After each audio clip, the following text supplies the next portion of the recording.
കടബാധിതയെ തുടർന്ന് കണ്ണൂരിൽ കർഷകൻ ആത്മഹത്യ ചെയ്തു. ചെറുപുഴ എടവരമ്പ് സ്വദേശി ഏലിയാസ് സമ്പാട്ടാണ് മരിച്ചത്. ആശുപത്രിയിൽ ചികിത്സയിലിരിക്കെ ഇന്ന് പുലർച്ചെയായിരുന്നു അന്ത്യം. മികച്ച കർഷകനുള്ള പുരസ്കാരം നേടിയ വ്യക്തിയാണ് ഏലിയാസ്. കഴിഞ്ഞ 11-ാം തീയതിയാണ് സ്വന്തം കൃഷിയിടത്തിൽ കീടനാശിനി കുടിച്ച് അവശനിലയിൽ ഏലിയാസിനെ കണ്ടെത്തിയത്. തുടർന്ന് കണ്ണൂരിലെ സ്വകാര്യ ആശുപത്രിയിൽ അദ്ദേഹത്തെ പ്രവേശിപ്പിച്ചിരുന്നു. തീവ്രപരിചരണ വിഭാഗത്തിൽ ചികിത്സയിലായിരുന്ന ഏലിയാസ് ഇന്നു പുലർച്ചെയാണ് മരണപ്പെട്ടത്. ഏലിയാസിന് 40 ലക്ഷം രൂപ കടബാധ്യത ഉണ്ടായിരുന്നതായി സഹോദരൻ വർക്കി പറഞ്ഞു.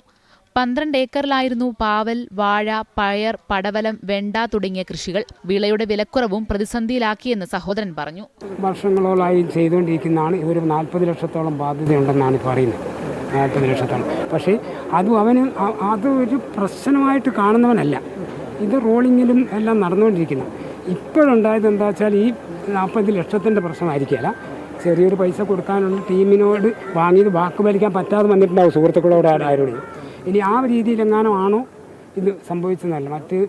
അങ്ങനെ നിൽക്കുന്നില്ല. അവൻ ലക്ഷങ്ങളുണ്ടെങ്കിലും പല ആളുകളും എല്ലാവരും സഹായിക്കലുണ്ട്, എല്ലാവരും പറയലുണ്ട്, എല്ലാവർക്കും അറിയാവുന്നതുമാണ്. അതുകൊണ്ട് എല്ലാവരും സഹായിക്കും. പാട്ടത്തിന് സ്ഥലമെടുത്ത് കൃഷി ചെയ്തിരുന്ന ആളാണ് ഏലിയാസ് അമ്പാട്ട്. സർക്കാർ ആനുകൂല്യം സമയബന്ധിതമായി ലഭിക്കാത്തതും ഇദ്ദേഹത്തിന് പ്രതിസന്ധിയായിരുന്നു.